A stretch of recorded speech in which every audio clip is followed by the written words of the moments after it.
Ladies with gentle hands. This is my alter ego. Anita Maxwin. Anita Maxwin.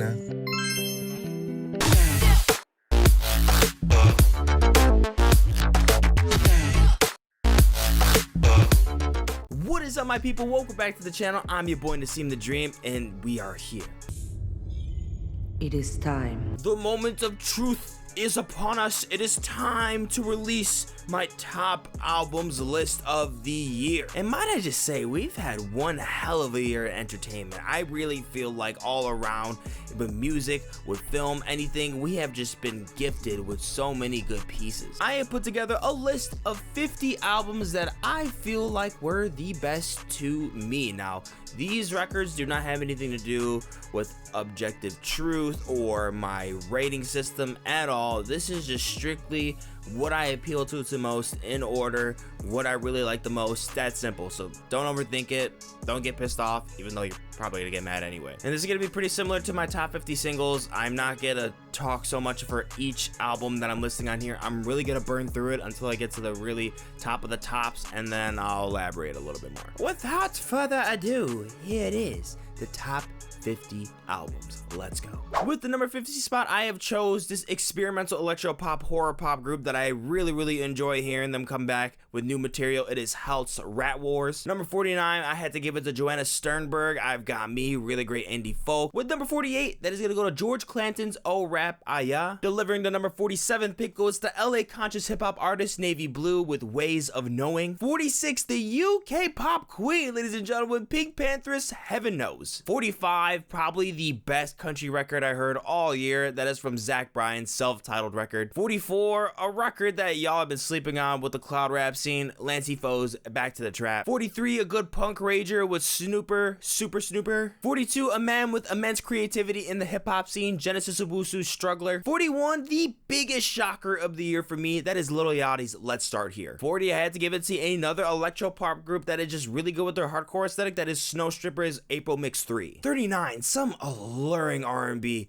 Georgia Smith's Falling or Flying. Number 38, my man Blue was back with the producer Real Bad Man on the album Bad News. Number 37, quite the enjoyable indie noise rock record from Feeble Little Horse, Girl with Fish. 36 is a heart-wrenching record that covers a lot of grief with Foo Fighters, but here we are. 35, the rebellious hardcore outfit, the Hers Collective, We're Still Here. 34, I had to give it to Paramore with This Is Why. Still stand by my feelings about this record. It's not my favorite, it's not my personal thing, but I really do like where the band is going with this direction, so it's quite impressive. 33, Hyperpop's own 100 gecs with 10,000 gecs. 32, a record I did not expect to be on this list, but giving it some time to really marinate, I start to really enjoy it, and that is for Olivia Rodrigo's Guts. 31, easily the best instrumental record of 2023, Colin Stetson's When We Were That, Wept from the Sea. 30 is probably dance's most infectious electronic record, Skrillex's Quest for Love. 29, a black metal outfit that just always ceases to continually impress me, and that is Liturgy with 93696. 28 is gonna go to Latin pop artist Franco, Elétrico, Machana de Gato que El Sol. 27, King Gizzard and the Lizard Wizard does it again, Petrodragonic. How many bands do you know that can do this? They just pulled off an authentic traditional thrash metal aesthetic, and it kicks ass. This thing rules. 26, one of the most refreshing darkwave projects from none other than King Cruel, Space Heavy. Getting into the top 25, I'm gonna give it to Disco Queen's Jessie Ware, That Feels Good. 24, St. Louis's own Sexy Red, Hood Hottest Princess, You Guys Are Hating, You Guys Are Hypocritical, get over it. 23, dropping this off to progressive experimental rock band Squid's Oh Monolith. 22, probably the most blissful soul listens I've had all year. That is from Anthony and the Johnsons, My Back Was a Bridge for You to Cross. 21 was probably the first record that I knew had to be on this list. That is coming from rapper Slow Ties, and it's an anxiety-filled record, Ugly. When I say anxiety-filled, I strongly mean that. The thing that he's going around with a lot of the industrial noise nuance, it is just unsettling, but so great, so awesome to listen to. 20 is a really great alternative R&B jazz singer-songwriter Lorraine's I Killed Your Dog.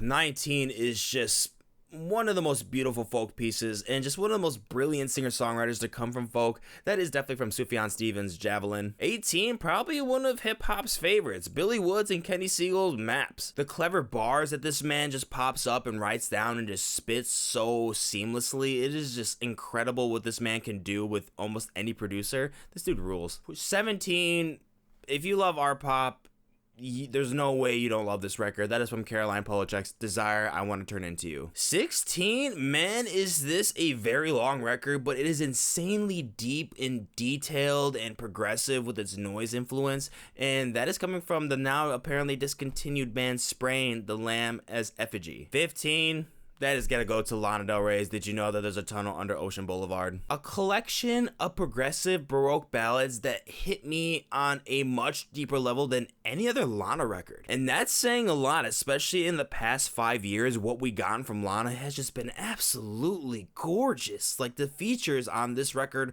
are so on point. Numerous passages that had me on my knees, begging for more. Getting even deeper into a personal level with Lana, it's just outstanding. It is a wonderful record, immense production, numerous exceptional talents on here. It's great. 14, I think yet another underlooked post-punk record from Shame, Food for Worms. I think it's mostly people that are already familiar with Shame that kind of feel a little bit indifferent about it, but for me, this is a brand new band, and I think this is a fantastic record. But I got another fantastic record for you, ladies and gentlemen. That is from Mitski. The Land is in Hospital, and so are we. I think what really won me over with this record, though, is her stepping into this limelight of traditional pop to its root. I think that's what really had me gravitate towards this record. Her versatility in pop music is already incredible as it is, but with this one, yeah, this is the one that I just cannot get enough of. A beautiful record. Next, with number 12, Jerome's Dream, The Gray In Between. I think this definitely takes the cake for relentlessly, brutally battering hardcore records I played all year. It is just insanely chaotic. The noise is gruesome. The screaming is amped with agony. 24 minutes of absolutely getting demolished. It's like a goddamn leaf blower blowing in your damn grill and you can't even breathe. But it's fun. Abstract Hip Hop Record of the Year, Armand Hammer, Billy Woods, Elucid, We Buy Diabetic Test Strips. It absolutely clears the floor with the most interesting beat blends in abstract hip hop, and the boys just really went off in this one. This is like the ultimate collab. It is awesome. Top 10. Number 10, McKinley Dixon, Beloved Paradise Jazz. This thing is lightning in a bottle. It is totally filled with bops after bops, fun ideas, and just so many great fresh aesthetics of rap and jazz music. If you don't care about playing a brand new record in order, play Run Run Run. I really do feel like that is a great sample, and at that point, you're definitely going to play the record. Number 9, a record that's pretty new, but absolutely astounding, and that is from Mon Laferte's Autopoetica. Early into it, I was kind of already set with what we might be immersed in, and then she just throws out everything at you. Incredible potency, so fun to observe. It is just a awesome Latin pop record with so many great ideas into art pop, and just tries so many other different wild things that are just, it's very difficult to work with, but it is amazing to play. It is really, really versatile. Oh, but 8, this record is my baby, literally. Amaaree's Fountain Baby. This record, like, it just made me like biggity boop, biggity bop, skibbity.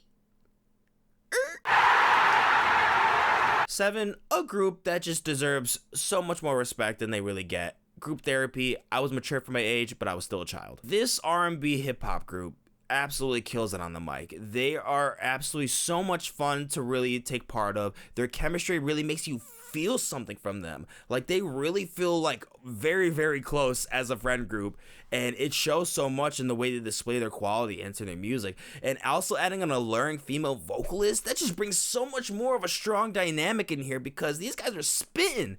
They're flowing. They're having so much fun, and how could you not? If you start to see this group on tour, on festival lineups, do not miss out on it. Number 6 spot, Lonnie Holly's Oh Me, Oh My. This is one of New Age's most interesting records that you can really play, that had like the most shocking perspective into it and really have you feel just messed up. The intent that ANOHNI uses of ultimately inflicting a notion that really impacts you with a heavy heart, there is purpose to the way he is trying to sing on these songs. It is very clear and it just makes sense and it sings so well with it. The unbearable burden that is carried through this and his storytelling through his motifs with significance, it is just so forceful. And this is pretty much living proof that it doesn't matter what age you are, you can always come out with something so powerfully passionate. This dude is 72.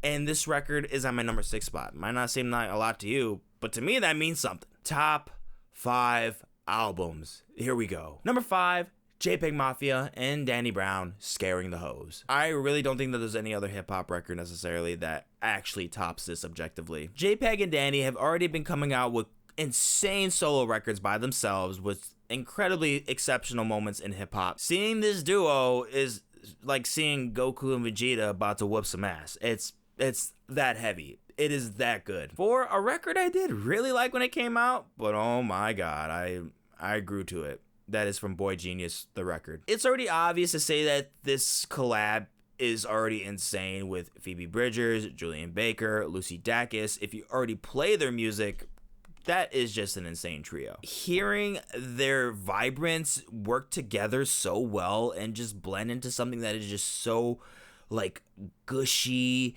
and edgy and it's luscious and it's so insanely brilliant. It is indie's strongest rock band by far to me. I already love how they begin the record with an acapella, but hearing them each take their turn with the first 3 songs, each of them leading and then carrying on to the rest of the record where they kind of just mix in some stuff, it really just felt like it was arranged so well. And I also feel like seeing the band live definitely helped for sure, but yeah, I'm not ashamed of it. It's fucking sick. With the number 3 spot, this is a record that might shock you, but it has been on repeat over and over and over and over and over and over again ever since it came out.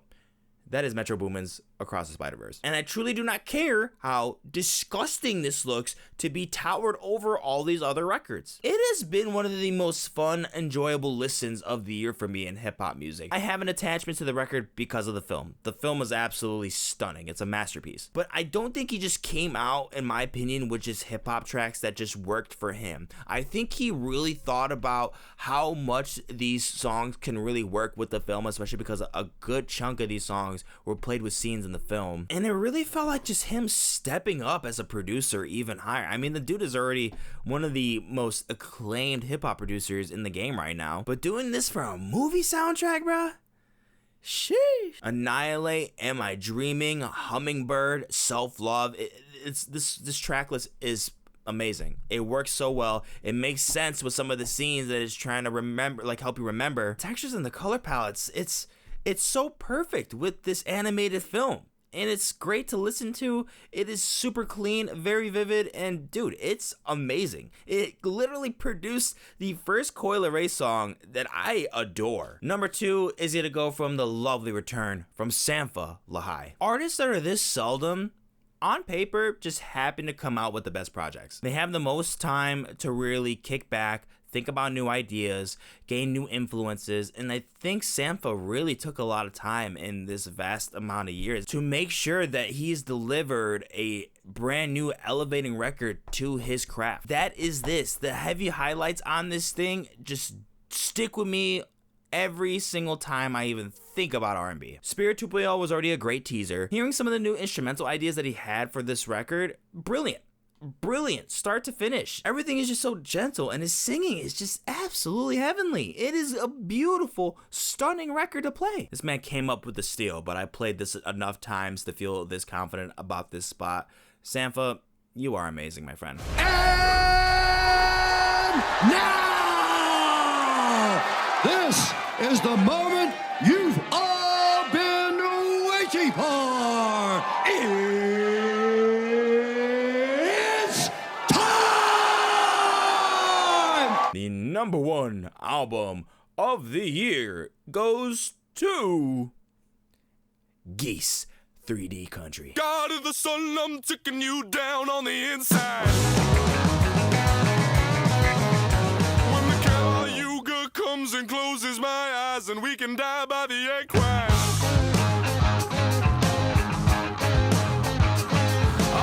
I've said it before, I'll say it again. No one matches the personality of Cameron Winter. I cannot get enough of this style of rock music, guys. Post-punk and post-rock like this, it hurts.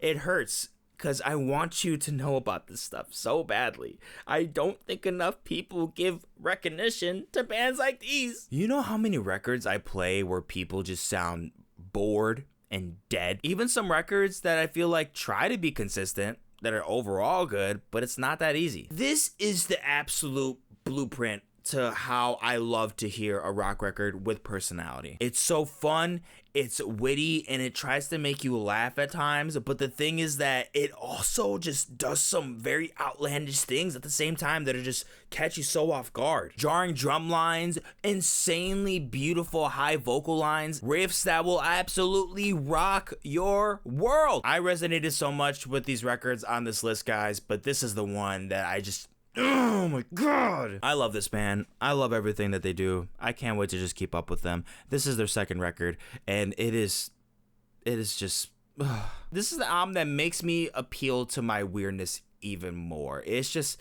something that it just doesn't even care. It doesn't care who's looking, it doesn't care who's criticizing it. This record is just having pure adrenaline filled fun, and each of these band members show why they are significant to the craft of these songs. It is incredible how evenly leveled everyone is. It feels like a dynasty. It feels like a group that feels like they grew up with each other, that they're practically blood, and that like they're closer than ever than compared to like anybody that they know. Truly amazing work. I cannot get enough of this record. I cannot get enough of this band, and I cannot wait to celebrate by playing this record once again before the year ends. Ladies and gentlemen, that is my top 50 albums of the year. I appreciate you guys so much. Thank you guys for sticking around this long, and thank you so much for supporting the channel. If you're new to the channel, please subscribe and please like, pretty please. I would love to just keep dishing out more and more content and making everything better and better for you guys, because it's worth it. You guys are worth it, and I appreciate you, and I love you so much. Most importantly, guys, I want to know what were your favorite records of the year. Please let me know in the comments what was your favorite record. Give me some of your top picks. I would love to hear it. Thank you guys so much for watching. I'll catch you next year. Deuces. God of the sun, I'm taking you down on the inside.